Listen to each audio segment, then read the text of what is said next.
Ça, c'est iOS 19 et ça, c'est aussi iOS 19. Bon, je crois que vous avez compris le problème. Le problème, c'est qu'on est à 97 000 abonnés et que vous êtes plus de 83% à regarder les vidéos sans être abonné. Alors, on appuie sur le bouton comme ça, on n'en parle plus, on passe les 100 000. Je compte sur vous, c'est maintenant là, c'est tout de suite, vous appuyez sur ce bouton. Non, le vrai problème avec ces deux screenshots, c'est qu'ils viennent de deux sources différentes.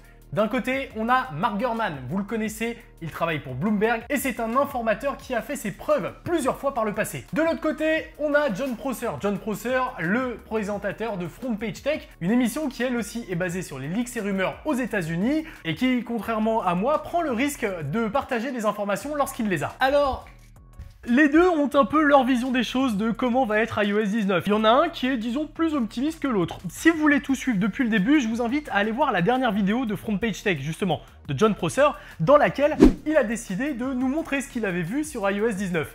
Et c'est très intéressant parce que ça colle à toutes les informations qu'on avait jusqu'ici. Bon, je vais pas vous la refaire, vous connaissez la chanson, iOS 19 devrait reprendre les codes design de Vision OS et donc amener un vrai refresh au design global d'iOS. Refresh qui n'a pas eu lieu depuis iOS 7 quand même, ça fait un petit bout de temps. Mais le truc, c'est que si jusqu'ici on savait que ça ressemblerait à Vision OS, il y avait beaucoup de questions sur qu'est-ce qui va vraiment être redesigné ou non, et Jon Prosser a décidé de nous montrer ce à quoi ça ressemblait selon lui dans sa dernière vidéo. Et selon les dernières informations qu'il nous partage, eh bien ça devrait ressembler à ça. Bon, ok, on est très loin d'un redesign vraiment convaincant. D'accord, on voit ça et là des trucs qui nous rappellent Vision OS, avec de la transparence, du glassmorphisme, mais bon, c'est pas un redesign vraiment convaincant. Et c'est là que les choses deviennent très intéressantes parce que de son côté, Mark Gurman lui indique que ça devrait être vraiment un redesign plus conséquent, quelque chose de vraiment puissant par rapport à ce qu'on a pu avoir jusqu'ici. Gurman a dit dans sa newsletter, et je cite, je l'ai sous les yeux, soit il a de très vieilles captures d'écran, donc en parlant de Jon Prosser, soit il n'a pas vu la vraie chose. Parce que selon Mark Gurman, les maquettes iOS 19 qui ont été présentées par Jon Prosser ne sont pas représentatives de la refonte qu'Apple va faire sur le système d'exploitation. On a donc d'un côté un Jon Prosser qui est sûr de lui et qui nous montre des visuels qui correspondent en tout cas à ce qu'il affirme avoir vu, et de l'autre côté Mark Gurman qui dit que selon lui, les images sont basées sur des constructions très, voire trop anciennes d'iOS 19, ou alors des descriptions trop vagues du système d'exploitation, et ces dernières manquent de caractéristiques clés qu'on devrait pouvoir attendre de notre iOS 19 qui arrivera sur les iPhones en septembre. Et c'est vrai que quand on prend les visuels qui sont proposés par Jon Prosser, on se retrouve quand même avec quelque chose qui ne propose que très peu de changements par rapport à iOS tel qu'on le connaît aujourd'hui sur iOS 18.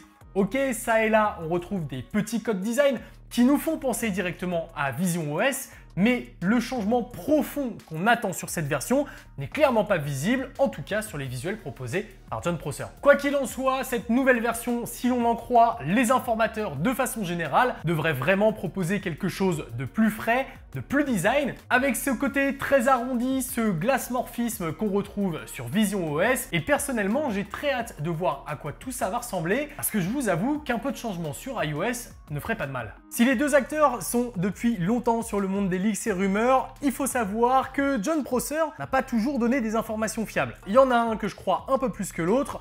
Jusqu'ici, même si Mark Gurman n'est pas le plus précis non plus, au top du top, il y a quand même Ross Young, mais lui, c'est plus au niveau des écrans. Eh bien, entre Jon Prosser ou Mark Gurman, j'aurais tendance à mettre plutôt mes billes du côté de Mark de chez Bloomberg. Rappelons quand même que Jon Prosser avait dit que s'il n'y avait pas un Apple Event en mars 2023, il se raserait les sourcils et les images parlent d'elles-mêmes. Alors oui, j'ai tendance à croire qu'iOS 19 va offrir un vrai redesign, quelque chose de sérieux, de sensé et de bien plus conséquent que ce que montrent les screens et les visuels proposés par Jon Prosser. Peut-être que je suis trop optimiste, et avec Apple on a déjà été déçus, mais je pense quand même qu'on peut faire confiance à Mark Gurman. Bon, mais d'ailleurs, c'est pas la seule chose que iOS 19 va apporter à l'iPhone, puisqu'on a des informations quant aux capacités de répondre via les RCS qui vont être grandement améliorées. Avec iOS 18, Apple a mis à jour son protocole de messagerie, fini le protocole SMS, on est passé au RCS. Et ça promet plusieurs choses, déjà d'encrypter les conversations, ce qui les sécurise, mais aussi d'amener plus d'interactions possibles entre les utilisateurs iOS et Android. Et iOS 19 devrait amener plein de grosses nouveautés, puisque si jusqu'ici on était basé sur RCS 2.4, Avec iOS 19, on devrait passer à RCS 3.0 qui amènerait plusieurs nouvelles fonctionnalités, comme la possibilité de répondre directement à un message, comme on pourrait le faire sur Instagram ou sur Messenger ou sur WhatsApp par exemple, la possibilité d'éditer un message, de rappeler un message envoyé, ainsi que de mettre des réactions sur des messages. C'est des fonctionnalités qui étaient disponibles entre téléphones Android sur le protocole RCS, c'est des fonctionnalités qui étaient disponibles sur iMessage entre iPhone et des fonctionnalités que vous connaissez toutes et tous déjà lorsque vous utilisez les conversations par message sur n'importe quelle application.